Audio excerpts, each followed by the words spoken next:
Dermaclin Missões.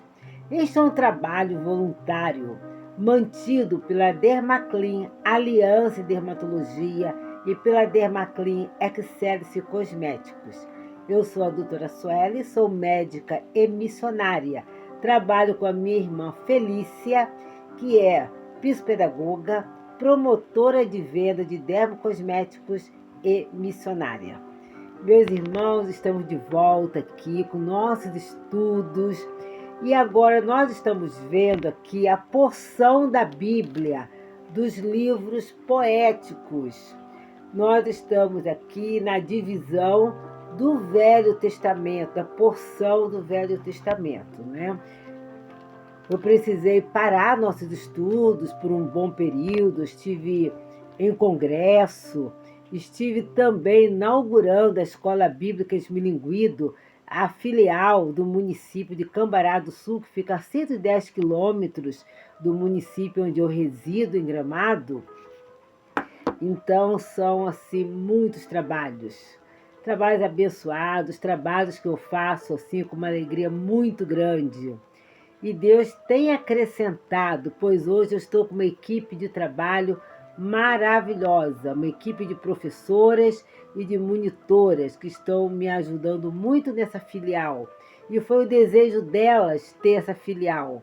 E a partir daí, trabalhando com elas, nós já fizemos a inauguração da escola. Sábado agora nós tivemos a festa de Rosh Hashanah com as crianças, celebrando o Ano Novo Bíblico. Foi maravilhoso. Então vamos agora ao nosso estudo aqui da Escola Bíblica Brit Hadashah, aqui no nosso canal.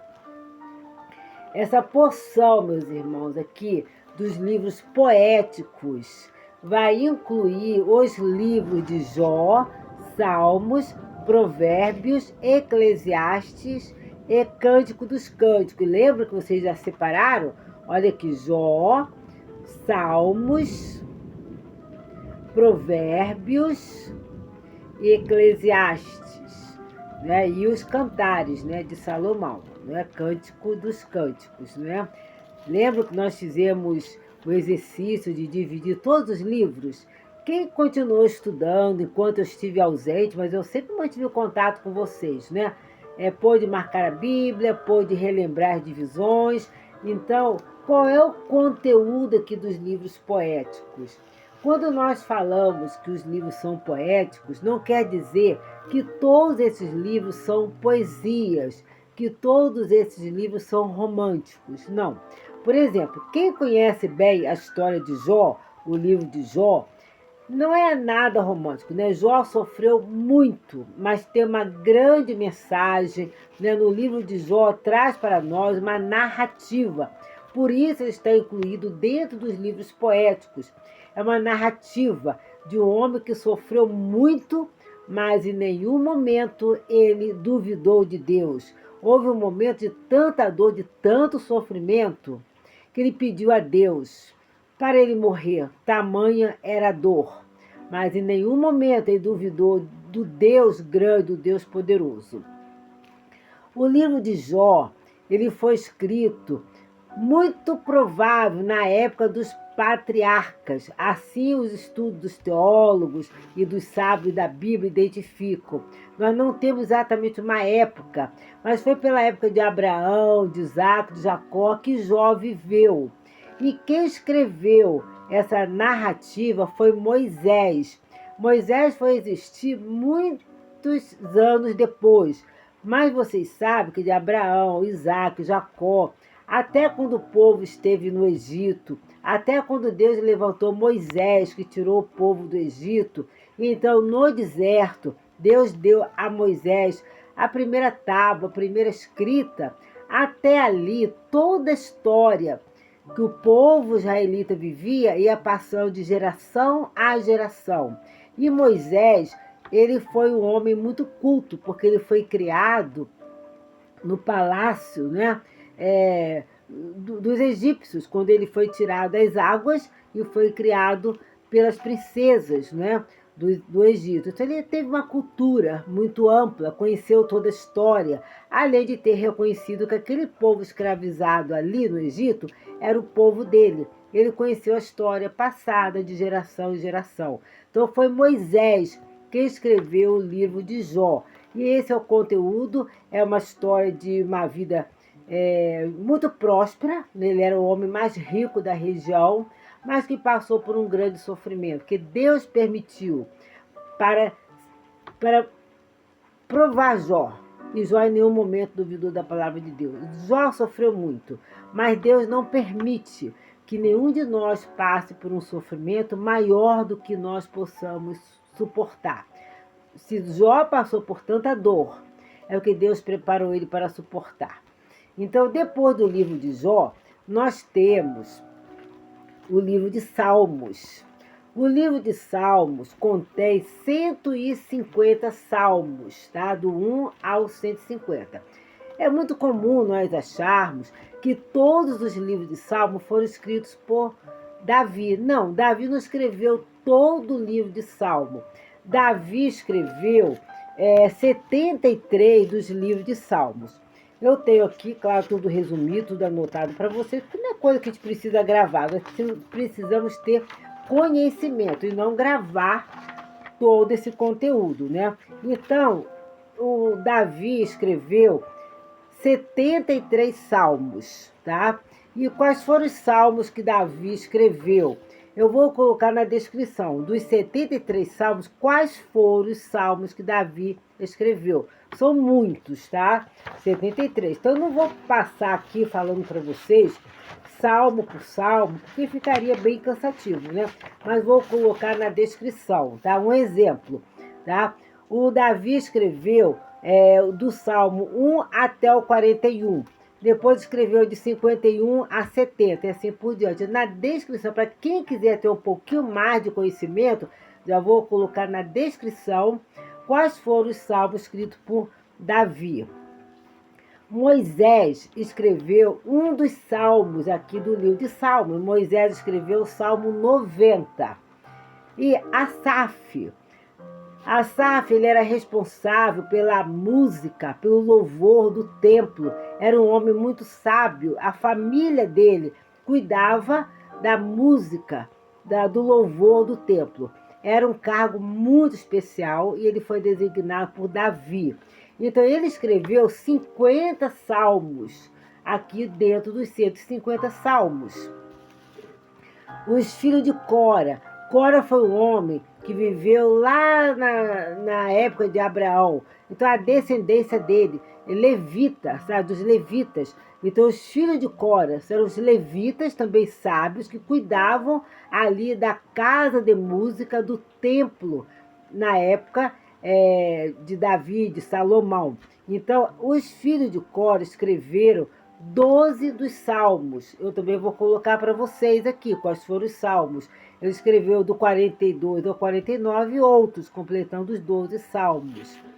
E Ita era um garoto que cresceu na casa de Davi. Um menino muito inteligente, uma sabedoria assim que se destacava. Ele ficou adulto e quando Davi faleceu, Salomão assumiu o reinado, filho de Davi, né? E ali foram mais 40 anos de reinado. O Ita, ele cresceu, se tornou um homem muito sábio. Sábio na cultura, sábio na literatura da época, na música.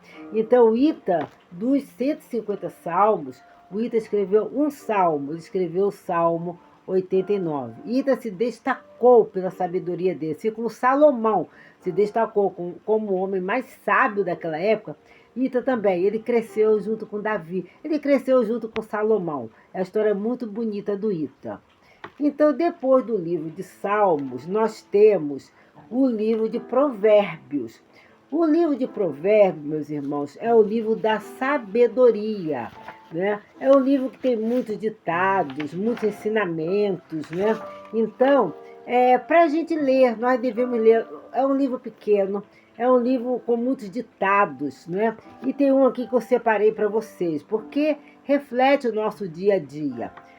Pode também tornar-se sábia uma pessoa sem experiência e ensinar os moços a serem ajuizados.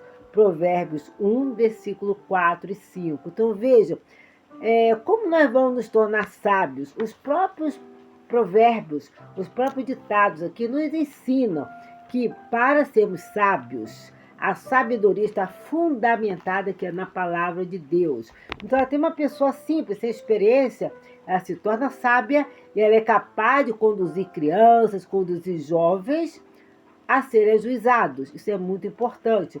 É o livro da sabedoria, o livro simples, o livro do dia a dia. Então, leiam, meus irmãos, leiam o livro de Provérbios. Depois nós temos aqui Eclesiastes. O livro de Eclesiastes foi escrito por Salomão. Aliás, Provérbio foi Salomão. Eclesiastes também foi escrito por Salomão. Né? Deixa eu ver aqui. O que eu anotei aqui para vocês de tão bonito, tão importante. Eclesiastes é um livro com escritas relacionadas ao nosso dia a dia, assim como Provérbios, Eclesiastes também. Salomão, ele lamenta, porque nessa vida há tantas injustiças. Então, é um livro até de lamentações, né? Por que tem tantas injustiças nesse mundo? E o Salomão, ele coloca assim, por que as pessoas más, elas prosperam? Por que as pessoas boas, elas sofrem tanto? Mas no final, o que ele mostra pra gente? E que é uma verdade. Você vai ver pessoas, olha, pessoas sábias, pessoas que vivem na palavra de Deus, passando por uma doença, uma enfermidade, condenadas à morte, sofrendo acidentes terríveis. Isso acontece? Acontece. Será que todo cristão está isento de sofrimento? Não, meus irmãos. Enquanto nós vivemos aqui neste mundo, nós temos a proteção de Deus.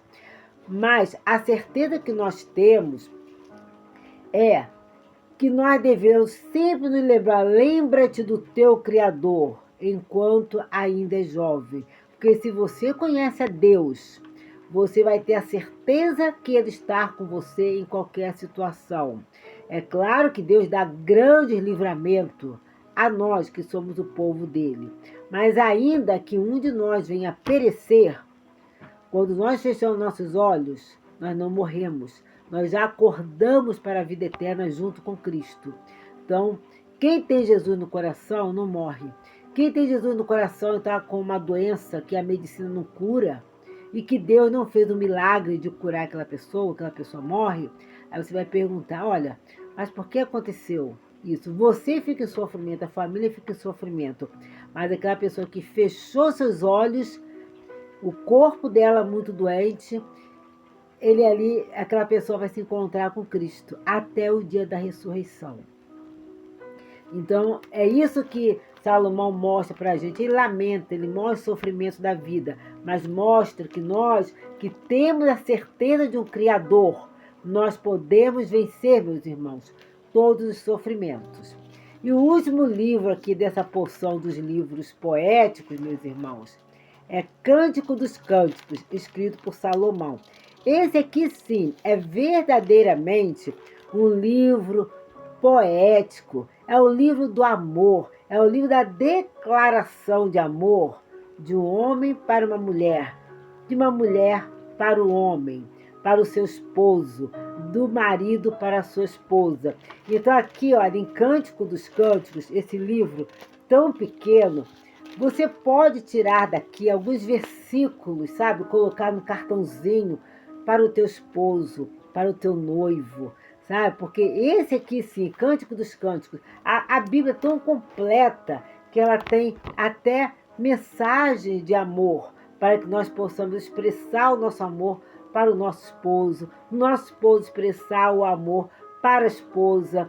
E então eu separei um aqui para vocês, tão bonito, sabe? Entre tantos que tem aqui. Esse livro é um livro pequeno, mas é um livro lindo. Esse aqui é verdadeiramente poesia. Não narrativas, que são consideradas poesias. Então eu tenho um aqui, Eclesiastes 1:3. Como a macieira entre as árvores da floresta, assim é meu amado entre outros homens. Eu me sinto feliz nos seus braços e os seus carinhos são doces para mim. Aqui nós temos aqui o livro 1:3, Cântico dos Cânticos, capítulo 1, versículo 3.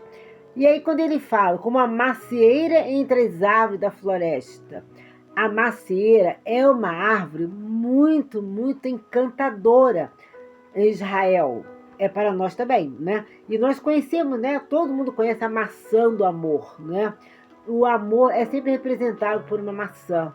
Isso vem de longa data, né? Vem desde da época que Salomão escreveu esses poemas, né? E então ele compara a macieira. Ele fala aqui, né? Na voz de uma mulher declarando amor ao seu esposo. Como a macieira entre as árvores da floresta. São tantas as árvores, né? Assim é o meu amado entre outros homens, no mundo dos homens. O amado dela, né? O esposo, ele se destaca entre tantos homens, ele é muito especial. E ainda na voz da mulher, né? Ele escreve: eu me sinto muito feliz nos seus braços e os seus carinhos são doces para mim. Meus irmãos, que Deus abençoe. Esse estudo foi bem menor, estudem bastante, se preparem, porque a próxima aula já está pronta, só para eu gravar para vocês. Nós vamos falar da última porção, que são os livros proféticos, tá certo? E aí nós terminamos o conteúdo do Velho Testamento.